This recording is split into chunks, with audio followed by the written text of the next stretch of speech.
Chers thérapeutes, l'objectif de cette vidéo est de vous informer et de vous sensibiliser à deux aspects fondamentaux. Premièrement, le pont entre la psychologie et la neuropsychologie. Secondement, le rôle des fonctions exécutives dans le domaine de la psychologie et de la neuropsychologie. Il existe un pont entre la psychologie et la neuropsychologie, mais qui n'est pas encore très clair, tant pour les neuropsychologues que pour les psychologues. Malgré les bases théoriques existantes, ce lien n'est pas encore vraiment présent sur le terrain clinique. CPIM est une prise en charge chez l'enfant et l'adolescent qui permet de mettre en lumière ce pont. Ce pont est possible grâce aux fonctions exécutives, c'est-à-dire ces fonctions qui me permettent de contrôler mon attention et ma concentration, et ce domaine est connu et ciblé dans la neuropsychologie. Mais ces fonctions me permettent également de contrôler mon comportement, mes émotions, mes pensées, ce qui est en lien avec cette fois-ci le domaine de la psychologie. Ces fonctions me permettent également de m'adapter à ce qui est demandé par mon environnement et de pouvoir répondre en fonction de celui-ci, d'être adapté à cet environnement, ce contexte extérieur à moi. Dans le domaine de la neuropsychologie, cela peut se traduire par exemple par le fait de recentrer mon attention lors des devoirs alors qu'il y a des distractions.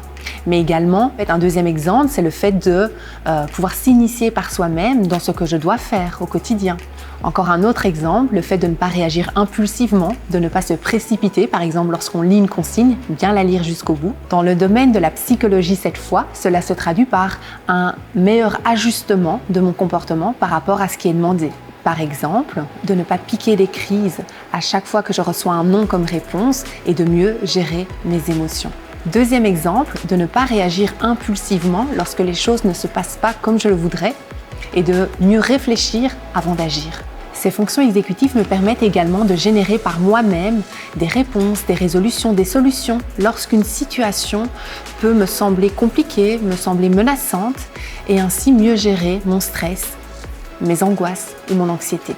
Par conséquent, le fait de mieux gérer mon comportement, de générer par moi-même des réponses, des solutions qui me permettent de mettre en œuvre mes capacités, vont contribuer à une meilleure image de moi-même. Je vais dès lors me voir comme étant plus acteur de ma vie, ce qui est en lien avec une meilleure estime de soi et une meilleure confiance en soi. Quand ces fonctions se sont bien développées chez les enfants, cela leur permet d'être adaptés au contexte scolaire qui sollicite la cognition, mais également aux activités de la vie quotidienne, ou encore dans des situations qui nécessitent une résolution de problèmes, que ce soit personnelle, familiale, etc. Que peut-on faire quand les enfants présentent des difficultés dans un ou plusieurs des domaines qui viennent d'être cités et que ces difficultés ne peuvent pas être expliquées par des situations d'adversité ou par un trouble psychiatrique chez les parents ou bien même par un trouble intrinsèque et génétique à l'enfant, même si dans ce cas-là, on sait que l'enfant peut stimuler ses fonctions. Eh bien, il y a là une grosse opportunité pour nous, les thérapeutes, pour aider les enfants et leurs familles.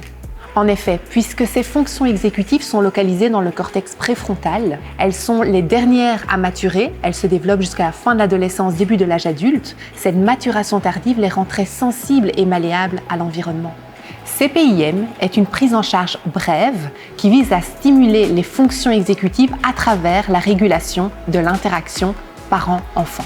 En effet, ce sont les parents qui ont été identifiés dans la littérature scientifique comme étant l'un des facteurs les plus proximaux qui expliqueraient les différences individuelles au niveau des fonctions exécutives.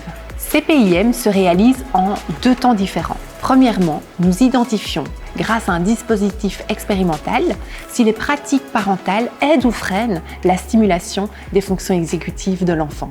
En effet, nous savons que pour développer une fonction de manière optimale, il faut la stimuler. Et donc, il est important d'identifier si les pratiques parentales aident ou freinent la stimulation de ces fonctions exécutives. Dans le cas des troubles génétiques intrinsèques avérés de l'enfant, il est possible de stimuler ces fonctions même si le développement sera limité.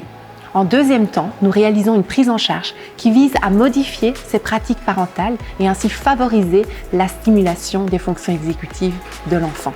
Les bénéfices de cette prise en charge qui vise les fonctions exécutives sont de nous donner l'opportunité en tant que thérapeute d'agir sur les différentes sphères que recouvrent les fonctions exécutives, notamment d'agir dans le domaine cognitif comme l'attention, la concentration, et en même temps dans le domaine comportemental et émotionnel, en ayant des répercussions sur l'estime de soi et la confiance en soi. Nous vous invitons à parcourir la page témoignages parents sur le site de CPIM. Les parents y partagent les changements observés chez leurs enfants. Enfin, CPIM, qui est une méthode développée par une psychologue au Mexique en 2012, Gabriela Pérez Acevedo. Cette méthode a été reproduite au sein de mon cabinet, cette fois en neuropsychologie depuis 2019, et puis par les psychologues et neuropsychologues qui ont été formés par la suite dans les pays francophones. Et cette méthode est en cours de validation scientifique parce que nous avons observé des résultats similaires malgré les différences culturelles entre les thérapeutes.